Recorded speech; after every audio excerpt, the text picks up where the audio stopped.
O Vida Vivida de hoje recebe um radialista super alto astral. Com jornalismo de primeira, esporte e entretenimento, ele comanda o Show do Apolinho. Aqui conosco para contar um pouco da sua trajetória, o Washington Rodrigues. Tudo bom, Washington? Tudo bem, querida. E é um você, prazer, tudo bem, é um prazer ter você aqui. Para mim é uma alegria muito grande, estava esperando, ansioso esse dia. Para começo de conversa, como surgiu as expressões Geraldino e Arquibaldos? Olha, eu tenho muitas expressões no futebol, mais de 100, outro dia um jornal fez, foi o Povo, fez uma relação das expressões, dos termos usados por mim no futebol, e na verdade isso nasceu de uma incompetência. Por que incompetência? Porque tinha, no meu início, quando eu passei a ser repórter de campo, em 1962 para 63, eu era repórter de quadra de futebol de salão, mas quando eu comecei a usar o microfone, eu senti um medo muito grande de falar qualquer coisa errada. Então as palavras que eu tinha dúvida, eu inventava uma parecida e morria de rir quando falava, para que as pessoas, quando eu tivesse um erro qualquer, achassem que eu estava brincando. Por exemplo, quem carrega a marca, o que é? O carregador da marca no jogo de futebol. Eu não sabia dizer se era maqueiro, será que é... Aí eu dizia, o Macário. Aí as pessoas começaram a chamar o Macário. Foi a primeira coisa que eu inventei. Começaram a chamar o maqueiro de Macário. O Macário está carregando, fazendo um carreiro, está tirando o jogador machucado e tal. E as pessoas começaram a perdoar erros que eu cometia na hora de falar. Você sabe que uma pessoa numa transmissão de futebol fala durante 3 horas seguidas, né? Sempre ao vivo, quer dizer, a margem de erro é muito grande. Então eu tinha essa dificuldade, comecei a inventar. E gostei da experiência porque as pessoas começaram a prestar atenção nisso. Ficou uma marca registrada. Era uma novidade no rádio, porque o rádio era muito formal naquela época. Eu fui chamado na direção da Rádio Nacional. E lembra da Rádio Nacional, todo mundo tinha que trabalhar de paletó, gravata, smoke em dia de domingo. Eu fui chamado porque eu chamei dinheiro de caraminguá. Hoje a renda deu pouco, deu uns caraminguás. Aí o diretor mandou me chamar para dizer o que era caraminguá, que você não podia usar uma coisa dessa no rádio, na Rádio Nacional e tal. E a Rádio Nacional acabou se rendendo a isso, depois de eu levar muitos bregues, né? Acabou se rendendo. E aí começaram os termos. E aí o Geraldino, eu dava muita atenção ao pessoal da Geral e precisava achar uma identificação com eles. Aí criei primeiro o Geraldino. Depois do Geraldino veio o Arquibaldo, que é o cara da arquibancada, veio o Murilo, que é o cara que pula o muro, veio o Cadeirudo, que é o cara que vai para a cadeira, e por aí afora, né? E por aí outras expressões. Isso. E Apolinho, mais de 40 anos de carreira. São 43 43 anos. Qual foi o jogo que mais te marcou? Bem, primeiro foi a Copa do Mundo de 70, que foi a minha primeira Copa, né? O jogo Brasil-Inglaterra, no México, foi a minha primeira Copa do Mundo e vitoriosa, porque o Brasil foi campeão do mundo, né? Foi o terceiro título do Brasil naquela ocasião. E o jogo Brasil-Inglaterra tinha embutido uma rivalidade muito grande, né? Os ingleses inventaram o futebol e o Brasil ensinou a praticar. E no confronto é sempre uma rivalidade forte. E naquela ocasião, os mexicanos estavam muito envolvidos com os brasileiros. O mexicano gosta muito do brasileiro. E foi emocionante, porque o México foi desqualificado, foi emocionante ver na saída da concentração da nossa seleção em Guadalajara, do hotel até o estádio, o povo se perfilando nas ruas e aplaudindo a passagem da seleção, da comitiva da seleção, né? O ônibus da seleção caminhando e o nosso também atrás, porque a gente ia acompanhando e transmitindo e tal. E eu fiquei muito emocionado com aquilo. Quando chegou no jogo, o Brasil ganhou de 1-0, foi um jogo duríssimo, né? Daquela célebre defesa do goleiro Banks, uma cabeçada do Pelé, que entrou para a história do futebol. Foi o jogo mais emocionante para mim da Copa do Mundo, o mais emocionante que eu assisti. Isso como profissional de rádio. Depois eu vi o Flamengo campeão em Tóquio e finalmente a minha estreia como técnico do Flamengo foi na Argentina, no jogo contra o Vélez Sarsfield, que tinha sido campeão do mundo.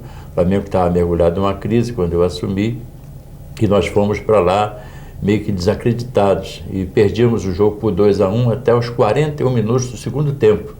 E aí viramos o jogo, ganhamos 3-2. Já no finalzinho. É, no finalzinho. Tem até uma história que você entrou voando no vestiário. Não só isso, não. Eu fiz algumas coisas de maluco, né? Primeiro, a torcida argentina estava hostilizando muito o nosso time, né? Xingando e arremessando coisas no campo. E eu era um alvo fácil, né? Gordinho. Os caras toda hora estavam me acertando. Eles têm umas chapinhas de um refrigerante que eles amassam, fica pequenininho assim. Manda aquilo, pega na orelha, arde uma semana. E na hora que e eles gozando, chateando, brincando, irritando, ofendendo, Quando nós fizemos 3-2, aí eu não me segurei, parti para Brado, queria subir para brigar com a multidão. Aí veio o rapaz da TV Bandeirantes, eu acabei falando uma bobagem lá no microfone. Na hora do nervosismo. E quando eu fui pro vestiário, eu entrei voando mesmo. Voei em cima do grupo lá, me embolei com eles do chão. Foi uma alegria muito grande. Marcou muito. Marcou. Bom, Washington, agora a gente vai saber um pouquinho mais da sua vida. Washington Rodrigues. Olha o Apolinho no ar aí, gente! Na Super Rádio Tupi! São 43 anos de jornalismo com passagens pelo rádio, jornal impresso e TV. Sua história profissional começou em 1962 como apresentador de um programa de futebol de salão e repórter de quadra. Depois disso, passou por várias rádios até chegar na Rádio Tupi, onde está há 6 anos. Um de seus trabalhos mais importantes como radialista foi a cobertura da Copa de 70 e sua experiência mais marcante foi como técnico do Flamengo. Bom, Apolinho, você era comentarista e passou a ser técnico do Flamengo. Como surgiu essa oportunidade? Foi quando o Flamengo perdeu o Fla-Flu, aquele gol de barriga do Renato, campeonato de 1995, houve uma crise no Flamengo. O Vanderlei Luxemburgo saiu, o Flamengo contratou o Edinho como técnico, em seguida viajou para uma excursão na Europa e na Ásia, e nessa viagem as coisas não correram bem. Na volta para o Brasil, o time começou logo o Campeonato Brasileiro e os resultados não foram bons. Instalou-se uma crise muito séria no Flamengo e aí o presidente Kleber Leite, na época, meu amigo, meu irmão, ele me chamou para um jantar. Ele sempre me chamava quando queria se aconselhar com alguma coisa. E eu sabia que ele queria. Eu estava até jantando com o Vanderlei Luxemburgo nessa noite. E ele me telefonou, nós interrompemos o jantar e eu fui para o restaurante, embora já tivesse jantado, para o Antiquários. E fiquei lá de meia-noite às 5 da manhã. Eu tentava convencer o Kleber a contratar o Tele Santana como técnico para resolver o problema da crise do Flamengo. Era um grande nome e o impacto seria muito bom para sufocar a crise. Mas ele, no final da conversa, disse: não, o meu nome é outro. Eu estava com a minha mulher, estava com o Michel Assef, a senhora dele. E eu falei: mas então qual é o teu nome? Ele disse: não, eu e o Michel já chegamos a uma conclusão que o bom nome para o Flamengo é o seu nome, você é o técnico do Flamengo. Pegou de surpresa. Está brincando. Ele disse: não, é verdade, você tem que estar lá amanhã. Isso eram 5 horas da manhã, você tem que estar às 9 horas no clube para se apresentar. Ainda tinha que pedir licença para a rádio, enfim, eu quase não acreditei. E eu estava brigado com o Romário, a gente não estava se falando porque ele brigou com o Vanderlei e eu tomei as dores do Vanderlei. A gente estava quase saindo na mão já, estava perto disso. E fui trabalhar com o Baixinho lá no Flamengo, assumi o Flamengo às 9 horas da manhã e a 1 hora da tarde, às 2 horas da tarde nós fizemos uma entrevista coletiva. Eu convidei o Romário para que participasse conosco, porque havia essa briga, né? Todo mundo sabia da briga. Eu disse a ele que iam perguntar isso e a gente tinha que resolver a parada. E engraçado que quando o Kleber fechou comigo, o primeiro telefonema que eu recebi foi do Romário, dizendo que estava do meu lado, que a gente ia zerar tudo, tá bom. Aí eu convidei que ele participasse da entrevista coletiva e a primeira pergunta foi de um companheiro da TV Globo: como é que eu pretendia dirigir um time onde eu estava brigado com a estrela da companhia.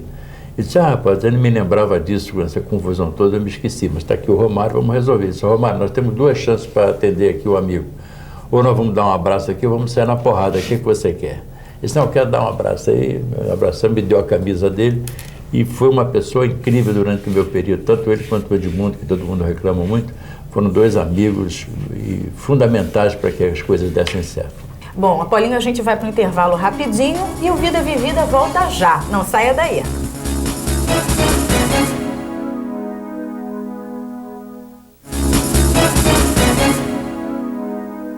E o Vida Vivida está de volta conversando com o Apolinho. Bom, Apolinho, tem uma pessoa na rua querendo saber alguma coisa de você. Vamos lá? Vamos lá. Apolinho, de onde vem esse seu apelido? Bem, Apolinho, na verdade, era o apelido do microfone que em 1969, quando eu estreiei na Rádio Globo, a Rádio Globo comprou um aparelho da Motorola que era usado na comunicação dos astronautas da missão Apollo. E a rádio resolveu apelidar o microfone de Apolinho. Então o Valdir Amaral, que era locutor na época e chefe da nossa equipe, brilhante, saudoso Valdir Amaral, anunciava: lá vai o Washington Rodrigues com o seu Apolinho. E o Geraldino ouvia aquilo e dizia: o seu Apolinho, o seu Apolinho. E os colegas de sacanagem toda hora: o seu Apolinho, estão te chamando ali, seu Apolinho. Aí eu falei: é melhor assumir do que começar a brigar. E aceitei até hoje. Tenho isso já patenteado e tudo mais. E Apolinho E ficou continua, Apolinho, né? Apolinho. Bom, e Apolinho, os comentaristas, eles são amados e criticados ao mesmo tempo, né? Claro. E você, já teve alguma situação constrangedora que você passou com o torcedor ou com o jogador? Aconteceu como treinador do Flamengo. Como treinador. É uma coisa incrível. E nós perdemos um jogo no Maracanã para o Internacional, um jogo normal. O Flamengo perdeu por 3-1. E na saída veio o chefe do policiamento dizer que a gente devia segurar um pouquinho, porque a torcida estava lá fora, furiosa e tal. Falei, não, a torcida do Flamengo não pode vir contra nós, pô. A torcida do Flamengo é do Flamengo. Vamos sair, ninguém vai fazer nada, porque eles sabem que nós lutamos aqui e perdemos. Mas o cara não queria que a gente saísse. Mas nós saímos assim mesmo. E quando nós saímos, eu tinha declarado isso no microfone, que ia sair de qualquer maneira, porque não acreditava que a torcida do Flamengo fosse fazer mal ao seu time. Quando eu saí, a maioria das pessoas que estavam aglomeradas, né, do lado do ônibus, estava batendo palma para mim, aplaudindo e tudo mais. Mas um baita do negão forte, o que ele me xingou foi brincadeira, mas pegou, foi mamãe, papai, vovó, foi todo mundo, a família inteira. O cara gritava, alta porrada, seu isso, seu aquilo outro, ofendendo pesado mesmo. E eu olhei para o cara, fiquei com a raiva dele, fiquei com vontade de sair e partir para dentro dele. Mas, pessoal, vamos embora, tá com meus filhos, inclusive, os filhos da gente vendo isso, né? Fica muito chato. E eu queria bater no cara. Aí fui no ônibus pensando o que eu ia fazer se eu pegasse aquele cara sozinho na rua. Passou. Aí veio o jogo contra o Cruzeiro, na semifinal da Supercopa. Supercopa era a reunião dos campeões da Libertadores, um torneio difícil. E nós vamos jogar com o Cruzeiro no Maracanã. Tínhamos ganho lá de 1-0 e ganhamos de 3-1 no Maracanã. Um grande show de bola do Flamengo, estádio lotado. Quando eu saí, foi bom, agora ganhou, eu quero sair na frente, que eu quero ver os caras me bateram palma no dia que eu perdi, vamos me carregar no colo no dia que eu ganhei. Aí saí na frente, quando eu saí na frente, quando eu olhei quem tá lá, o Negão, eu falei, ih, o Negão tá ali. Aí o Negão começou a bater palma e a puxar um couro. O Zagallo era o técnico da seleção. Zagallo é bundão, Apolinho seleção. Zagallo é bundão, Apolinho seleção. Falei, tá perdoado. Tá perdoado, torcedor né? é assim mesmo, é a paixão. Ganhou é bom, perdeu é ruim. E como que você recebia as críticas quando você era técnico, Apolinho? Eu sempre fui muito protegido pelos meus colegas. A imprensa não tenho nada a reclamar.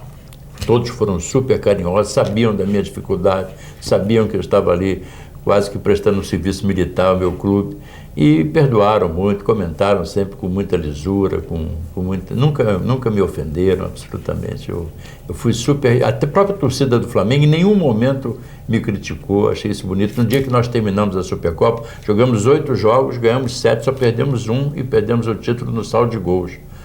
E quando nós terminamos esse jogo, a torcida aplaudiu. Eu sou muito agradecido a todos, porque foram super carinhosos. Eu poderia ter jogado a minha carreira fora. Se eu tomasse de 5, 6, 7, como é que eu ia voltar a comentar futebol?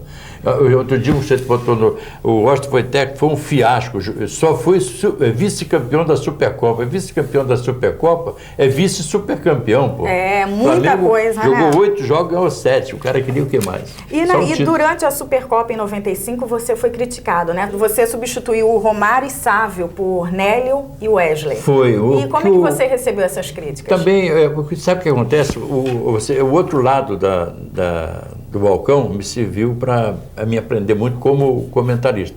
Eu estou aprendendo, eu aprendi mais naquela época do que nos meus 43 anos de profissão. Para eu aprender exatamente como é que a banda toca, eu tive que passar por isso, porque o Romário estava machucado, não podia jogar, jogou em atenção a mim, tinha uma lesão muscular grave, e jogou até quando pôde. E eu tirei o Romário, porque ele já não aguentava mais em campo, e o Flamengo perdendo por 2-0, se eu perdesse por 3, era irreversível aqui.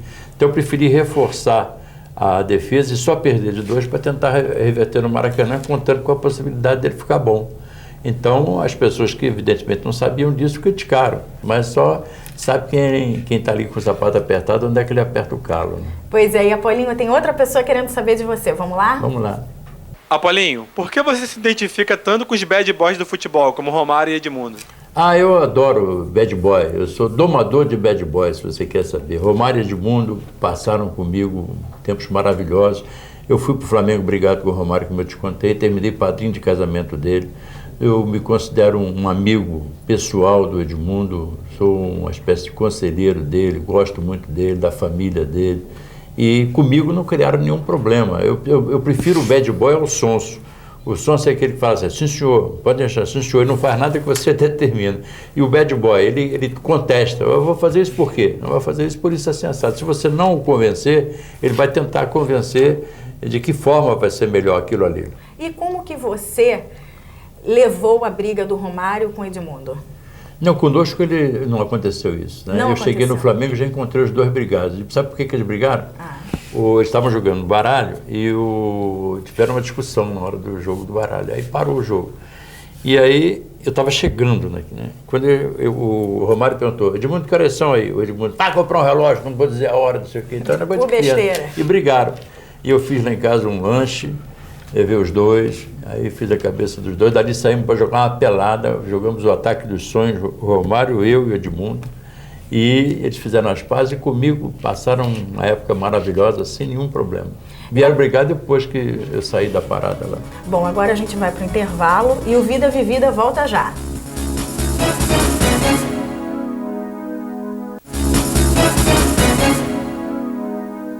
E o Vida Vivida está de volta conversando com o Apolinho. E agora a gente vai saber um pouquinho mais do Apolinho, marido, pai e avô.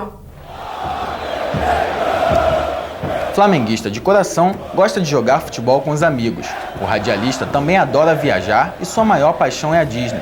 Carioca do Engenho Novo, é filho do português Carlos Nunes Rodrigues e de Dona Maria Rodrigues. Washington tem 2 irmãos, José Nunes e Aidê. Casado há 30 anos com Maria Lúcia, Washington Rodrigues tem 3 filhos, Patrícia, Washington e Bruno. Aos 68 anos, é avô coruja de João Pedro, de 2 anos, e aguarda a chegada da neta Beatriz. Apolinho, seus filhos, Patrícia, Washington e Bruno, são flamenguistas? Olha, são flamenguistas, Patrícia, Washington, Bruno, minha mulher Maria Lúcia, e quando o primeiro nasceu, foi a Patrícia, depois quando vieram os dois, o Washington e o Bruno, nasceram no mesmo dia, 6 de julho, mas com 2 anos de diferença, as babás passaram obrigatoriamente a ser torcedora do Flamengo. Se não fosse, não estava empregada, porque para não fazer a cabeça deles. Lá em casa é preto e vermelho do princípio ao fim. E o teu pai era vascaíno, né, Apolinho? Meu pai era vascaíno, português e dono de botequim. E vem cá, não conseguiu te convencer?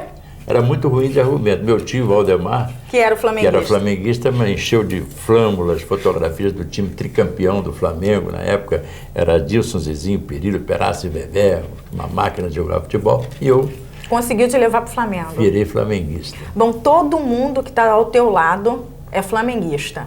E o Robertão, que trabalha com você, é um vascaíno doente. Robertão você não vascaíno. Conseguiu, então também você foi ruim de argumento. Não, mas o Robertão já veio vascaíno do planeta dele, não sei porquê. Ah, já veio de lá? Ele, inclusive, se diz técnico do Vasco, auxiliar do presidente do Vasco. Ele, enfim, é vascaíno mesmo. Né? E como que surgiu o Robertão? Robertão é um robô, ele tem 2.819 anos, esse ano faz 2.820.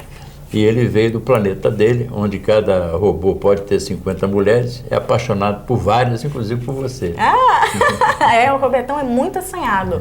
Estive lá na Tupi, ele faz elogios... Rasgados. Passa da conta. Passa da conta. Papai do céu, para tudo aí, olha aí, meu Deus do céu. Quem é assim, papai? E você não conseguiu convencer, então ele já veio de lá? Já veio e briga comigo, não quer que passe gol contra o Vasco, quer que passe gol contra o Flamengo, ele é terrível. E Apolinho, você já trabalhou em TV e eu percebi lá na Tupi que a tua grande paixão é o rádio. Eu sempre trabalhei em rádio, jornal e televisão. Eventualmente, agora eu estou sem o rádio, aliás, estou sem o jornal e sem a televisão, só trabalho em rádio.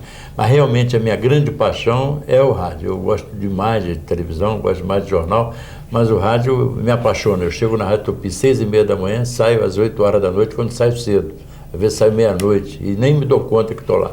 E por que o rádio te envolveu tanto? Porque eu acho que no rádio eu posso exercitar muita coisa, eu posso trabalhar a imaginação do ouvinte. O ouvinte caminha mais ou menos para onde eu quero que ele vá. Quer dizer, o Robertão, ele imagina, eu não digo como ele é, ele tem que imaginar como é o Robertão.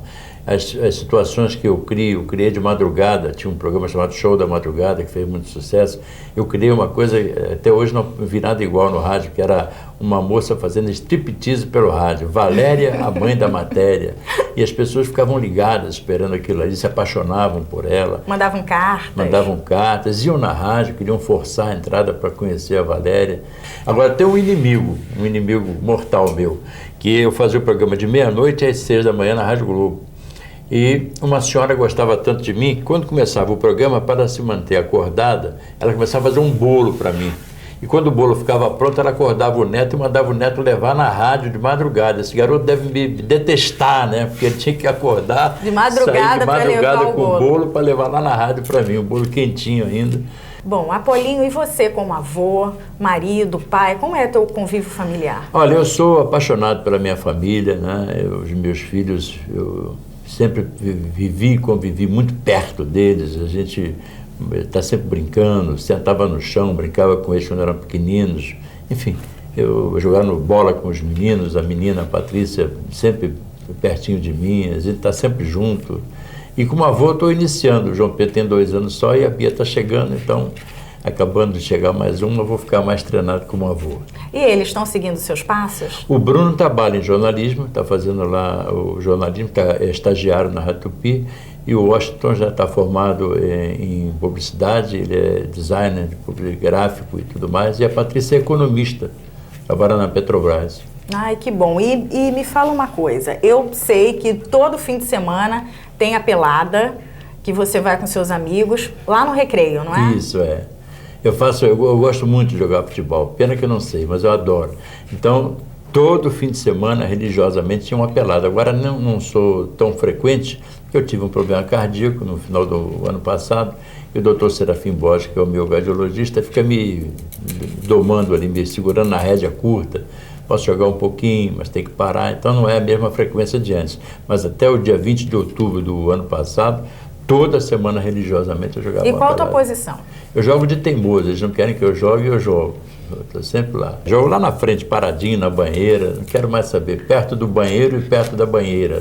Bom, e Apolinho, 28 vezes para Disney. Eu acho que essa é a pessoa que eu conheci que mais foi para Disney. Eu porque adoro. Essa paixão, é uma paixão, Eu né? Uma adoro. paixão pelo Mickey, pela Cinderela. É verdade. Todas aquelas histórias que povoaram, né, a minha infância, eu consegui viver, vivenciar, ver o Mickey de perto, a Minnie, o Pato Donald, o Pateta, o Pluto, o Bambi, todo mundo, Branca de Neve, 7 Anões. Então, eu consegui realizar isso. Eu fui pela primeira vez na Disney em 1970, depois da Copa do Mundo, sozinho, lá em Los Angeles. E aí eu jurei naquele dia que assim que eu tivesse filhos, eu não deixaria de levá-los à Disney. E aí cumpri a promessa. Eles nasceram, do primeiro mês nascido já estava lá. E o primeiro dente do Bruno nasceu na Disney. E a minha mulher já não aguentava mais, não aguenta mais. Então a gente fazia, vamos fazer uma coisa democrática, a gente faz uma votação aqui. Eu esse ano quero ir de férias para Paris. E você? Eu também quero Paris. Tá bem, vamos agora ouvir as crianças. Aí, Bruno, Disney, Austin, Disney. Patrícia, Disney, perdíamos 3-2 e íamos para Disney. Aí acabava indo para Disney, a viagem dela ficava para depois, né? Agora eu não estou indo lá mais por causa do Bin Laden, né? Porque você, para entrar lá, parece que você é terrorista, todo mundo quer... É uma confusão para entrar. Aquele negócio todo, eu estou fora, out. E, Apolinho, a sua família envolve muito no teu trabalho? Dá muito palpite? Não, a minha mãe tem 103 anos. Minha mãe, quando eu estava no Flamengo, ela ligava para mim, para a concentração, querendo escalar o time. Aí você vê como é que é a interferência. Ela tem que tirar o Romário, tem que botar aqui, ela era fã do Rodrigo Mendes. Tem que tirar esse Romário e botar o Rodrigo Mendes, senão você vai perder o jogo. Ligava. E hoje ela está inteirinha, com 103 anos, só não está ouvindo direito, mas ouve alguma coisa, está vendo a gente com certeza agora. Eu mando um beijão para ela. Apolinho, agora uma curiosidade. É verdade que você apresentou o Telecat na década de 70? Apresentei com o Dario Paz, o Telecat, uma época muito boa. Uma experiência que eu gostei bastante. Na TV Rio. Na TV Rio. Foi depois da Copa de 70, foi né? Foi bem depois da Copa bem de depois. 70. Nos anos 70 nós apresentamos lá o Telecat. E acabou porque uma bobagem uma determinação da censura que acabou com o Telecat. Bom, Apolinho, eu quero agradecer a tua presença aqui no programa. Gostei muito de te conhecer, de ter te entrevistado. E eu tenho certeza que o pessoal em casa adorou também. Obrigado, Eva. Você e a todos os companheiros aqui, muito obrigado. Ao Fux, aos amigos todos aqui, obrigado pelo carinho. Fiquei muito feliz de vir aqui. E eu quero agradecer a vocês em casa e se vocês tiverem alguma sugestão, envie um e-mail para tvuniversidade.br e até o próximo Vida Vivida. Tchau! Washington Rodrigues. Amigas e amigos da Tupi, Teutu, PIP. Nós estamos aqui juntos e juntinhos iremos até que a Voz do Brasil nos separe. Às 7 da noite, batendo papo sobre gente, sobre bola, sobre música, sobre tudo que vai acontecendo por aí, nesta cidade linda, neste final de tarde, de tempo bom. Vai viver mais uma vez, acertou na mosca.